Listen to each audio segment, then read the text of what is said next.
সাধারণ কার্যকর্তা, প্রাক্তন হিসেবে অবশ্যই সবার সঙ্গে পরিচিতি, এটাও আমার একটা অ্যাডভান্টেজ।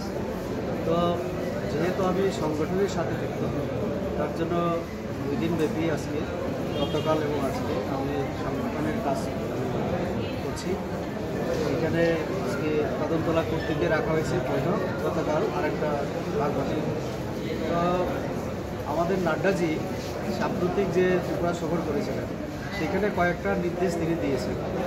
তার মধ্যে একটা হচ্ছে আমাদের পার্টিকে শক্তিশালী করতে হবে, করার জন্য কিছু দিক তিনি নির্দেশ করেছেন। তারই অঙ্গ হিসাবে যেহেতু পার্টির একজন কর্মী, আমি কার্যকর্তা, তার জন্য আজকে উত্তর ত্রিপুরা জেলার আমার 2 দিন ব্যাপী আমার সফর। আজকে এখানে একটু আগে আমার মণ্ডল সভাপতি আমাদের এই কেন্দ্রে, আপনারা শুনেছেন, উনি 2টা বার্তা দেওয়ার চেষ্টা করেছেন।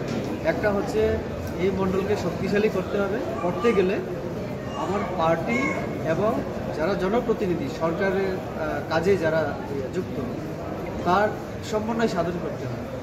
সমন্বয় বৈঠক করবেন উনি। এইটার খুব অত্যন্ত ভালো উদ্যোগ যে এটা যদি করতে পারি আমরা পার্টিকেও শক্তিশালী করতে পারবো। কেননা দেখুন, সংগঠন যখন আমরা করি তখন মানুষের সেবা করার প্রতিশ্রুতি দিয়ে আমরা সংগঠন, বিজেপিতে সেবাহী সংগঠন আমরা করি।